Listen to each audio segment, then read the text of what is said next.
Hello once again, everyone. So just a quick little bit for the training portion of this week. This is just going to be a little pursuit drill that you can practice on your own and also with a partner. In this case, I'm going to show the single version of it.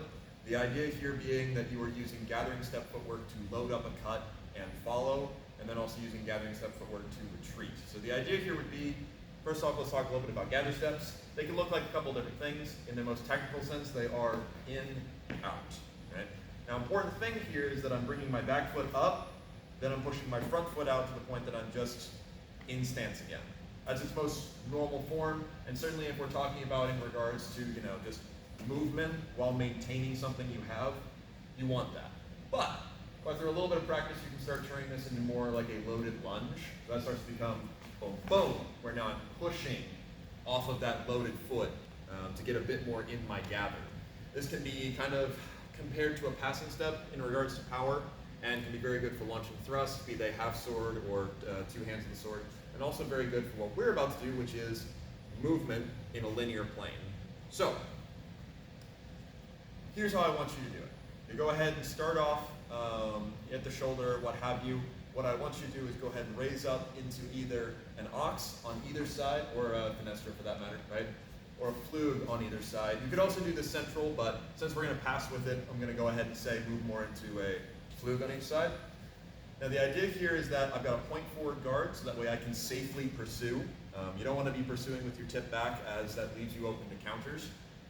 With my tip forward, particularly in a high guard, though on this side I tend to favor this, but I'm going to use gathering steps while holding the guard I have. And the reason I'm doing this is because, yes, I can cover ground very quickly by passing. The problem is that when I do that with two hands and a blade, I have to constantly be cutting, or I'm going to get caught with my hands on the wrong side of my body, and I don't want to be switching guards. So think of this as almost like pausing part of your upper body, moving yourself into position, then launching it. So in this case, what I'm going to do is I'm going to go ahead, go up into ox. I'm going to use gathering steps to start moving forward. Now with a little bit of practice, you can make these gathers rather rapid, which is what we've been doing in class recently. I bring up, push out, push out, push out, keeping myself nice and level, and cover a decent amount of distance.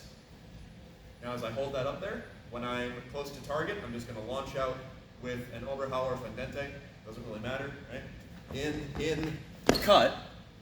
Then you get practice with how much reach you can get versus your balance. Because the idea behind this is I am chasing down a target, launching my cut, and then I need to be able to get out of there again. So I'll try to show that laterally. Same sort of idea. Gather, gather, cut. Now, that in and of its base form can be done on both sides. Certainly, when I look back at competitional footage of myself, I often end up doing this on my left side. Don't know why, just ended up kind of that way. You can do the same thing from flug or a low position with your tip forward. Just bear in mind that you'll have to pull your sword back before you launch it, or alternatively have a smaller cut. You could also be launching thrusts with these, but in general, if you're running someone down, usually the cut's going to be easier for you to do.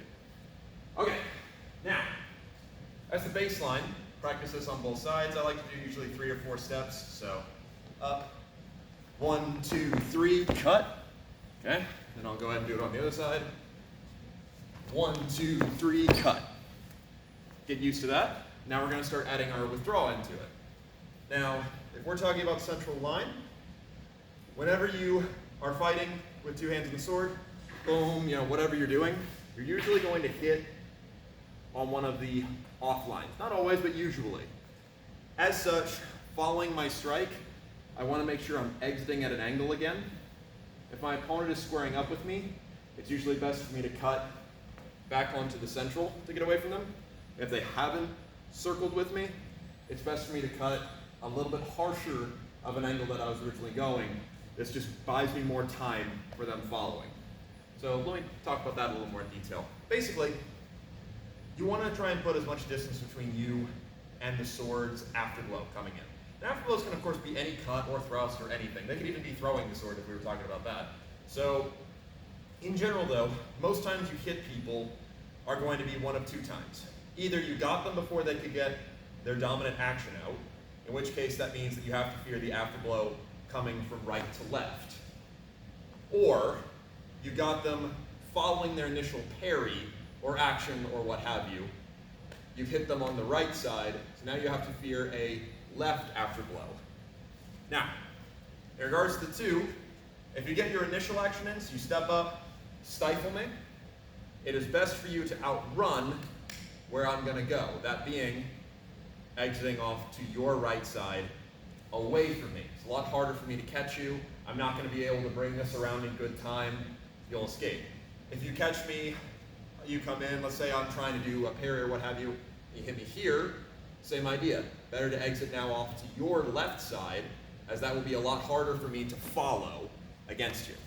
So what this leads into is you're always exiting kind of away from their sword and at a relatively harsh angle. So if this is about me standing on a 45, I like to exit one more degree off of that, regardless of which direction I'm going.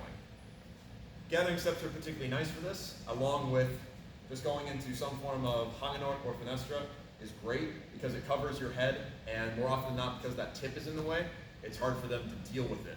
Dealing with a tip just extended does still keep you very safe, but it's harder to move with this out in space versus here it's a lot tighter to your body. And also, this is in the central. It's very easy to knock aside. People have trouble just dealing with the point when it's up high because they need to reach up to deal with it.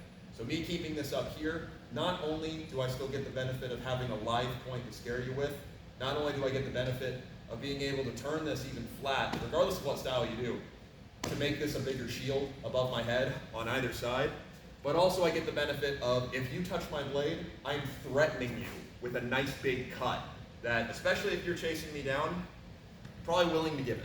So, all those things kind of combine into a really nice withdrawal position. And this is also very easy to practice in isolation. So what we're going to do here is we're going to imagine our target. We're going to cut out with whatever you want. You should practice from both sides, but boom, okay? So I just stepped offline, got my cut.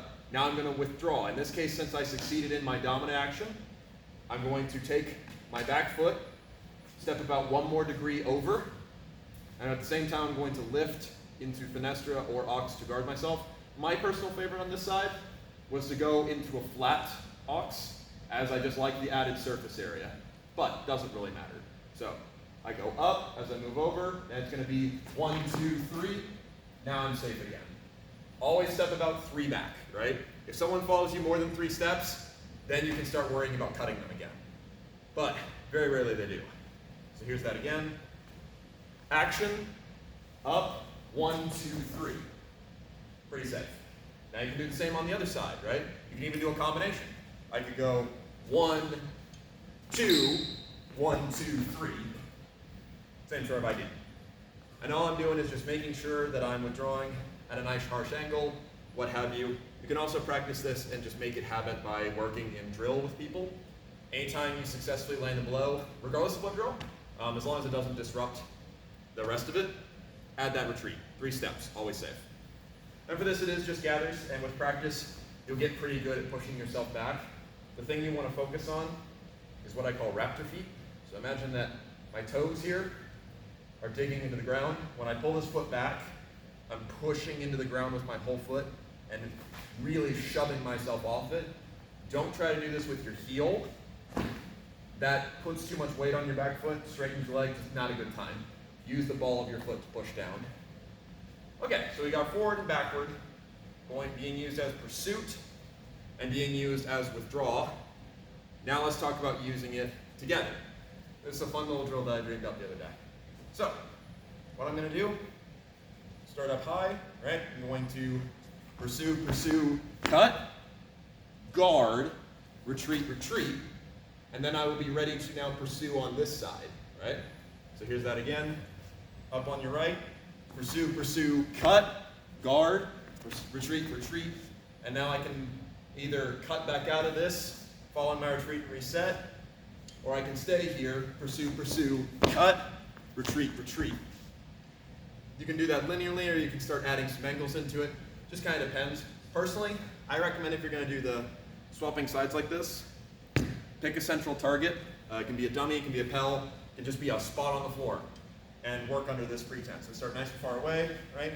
Gather, gather, cut, exit, 1, 2, 3, reset, gather, gather, cut, exit, 1, 2, 3, reset. So now I'm getting those nice wide angles going. But either way, this is just kind of working off of some stuff that my classes are right now working on, that being using gathering steps in both the retreat and as pursuit.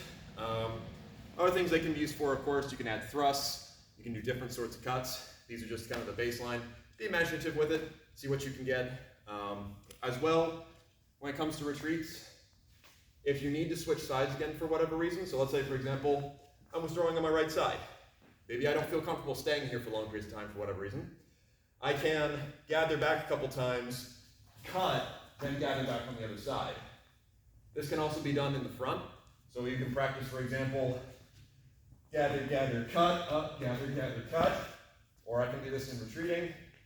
Retreat, retreat, cut, retreat, retreat, cut. And just same sort of thing. Just getting comfortable adding a passing step or a tornare into your gathering steps is going to make them a lot more comfortable to you. And they'll also start really playing together well. But otherwise, thank you very, very much for watching. And we'll go over some other techniques another time.